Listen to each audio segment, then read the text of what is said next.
In a world loud with injustice, does God still see? Come along, walk with me through Psalms 9 and 10. If you've recently joined from one of my shorts, welcome. This is where we go deeper. In these words, we remember and we wrestle together.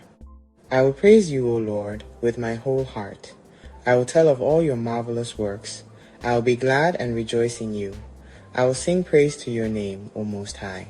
Remembering his faithfulness, when my enemies turn back, they shall fall and perish at your presence. For you have maintained my right and my cause. You sat on the throne judging in righteousness. You have rebuked the nations. You have destroyed the wicked. You have blotted out their name forever and ever. O enemy, destructions are finished forever.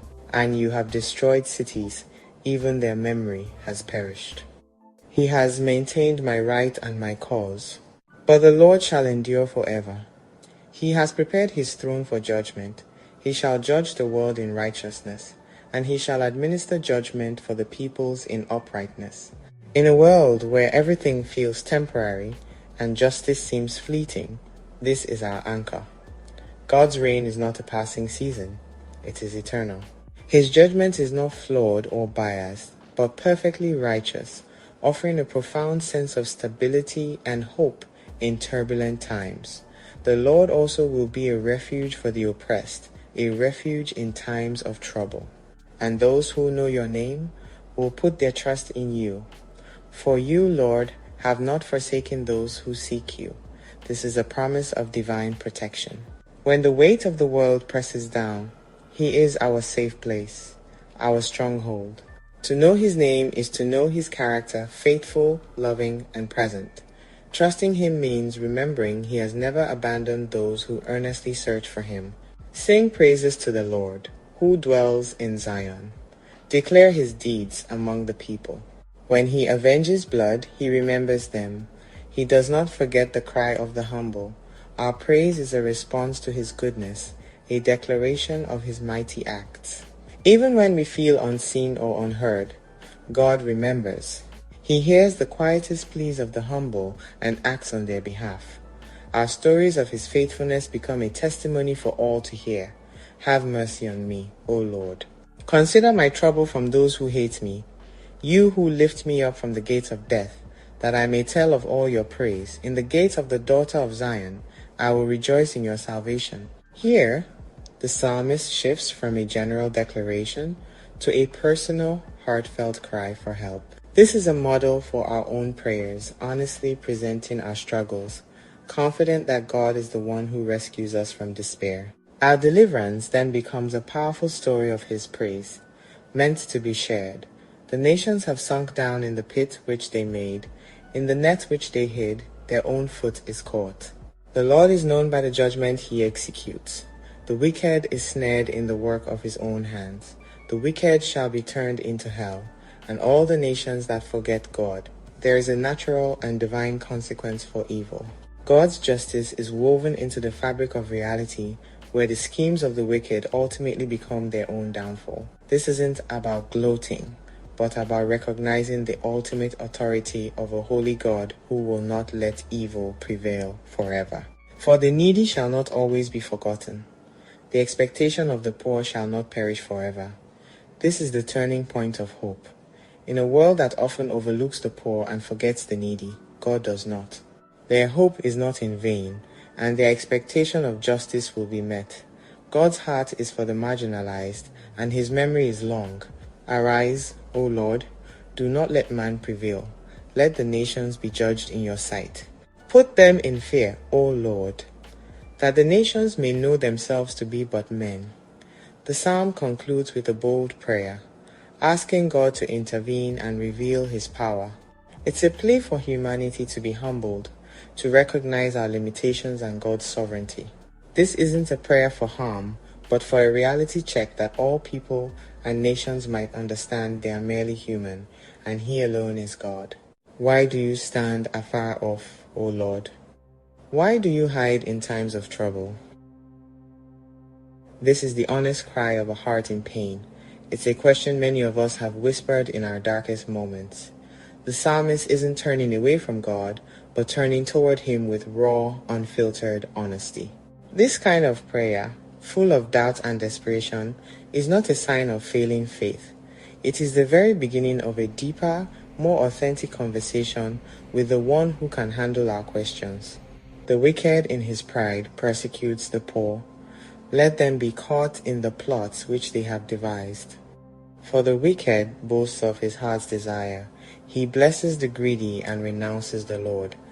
The prayer now shifts from personal pain to a clear-eyed observation of the world. We see a portrait of arrogance of those who build their lives on exploiting others, celebrating their own greed as a virtue. They operate as if they are the masters of their own universe, accountable to no one. The wicked in his proud countenance does not seek God. God is in none of his thoughts. His ways are always prospering. Your judgments are far above, out of his sight. As for all his enemies, he sneers at them. This is the illusion of self-sufficiency. From their perspective, life is good. Their plans succeed, and they feel invincible. God's laws and his justice seem like distant, irrelevant concepts. They believe their own strength is all they will ever need, a fortress of their own making. He has said in his heart, I shall not be moved, I shall never be in adversity. His mouth is full of cursing and deceit and oppression. Under his tongue is trouble and iniquity. He sits in the lurking places of the villages. In the secret places he murders the innocent. His eyes are secretly fixed on the helpless. The psalmist exposes the hidden reality behind the proud exterior. The confidence of the wicked is built on a foundation of harm. They prey on the vulnerable, not with open force, but through cunning, deceit, and secret plots. They are like predators, patiently waiting for the opportune moment to exploit the unsuspecting. He lies in wait secretly, as a lion in his den. He lies in wait to catch the poor. He catches the poor when he draws him into his net. So he crouches, he lies low, that the helpless may fall by his strength. He has said in his heart, God has forgotten. He hides his face, he will never see. Arise, O Lord, O God, lift up your hand.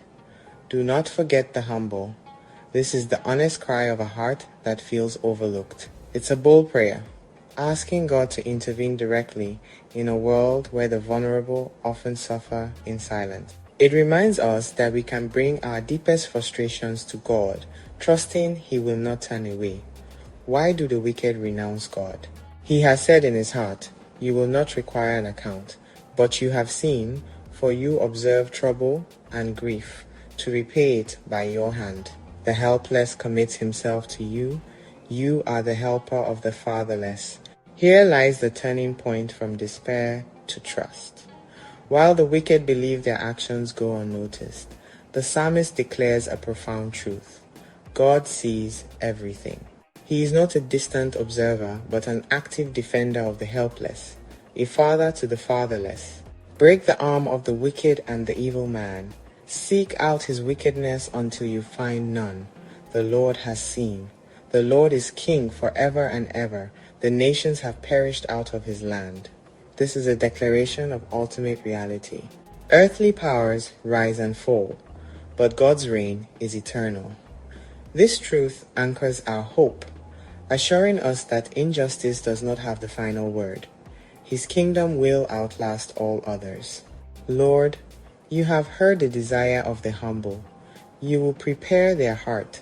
You will cause your ear to hear, to do justice to the fatherless and the oppressed, that the man of the earth may oppress no more. The psalm concludes not with a question, but with quiet confidence. God doesn't just hear our prayers, He prepares our hearts to keep trusting and inclines His ear to listen. His ultimate purpose is to bring justice and end oppression forever. God sees, God remembers, God is near. If this encouraged you, subscribe for more. Join us for more lessons from the Bible and the Psalms.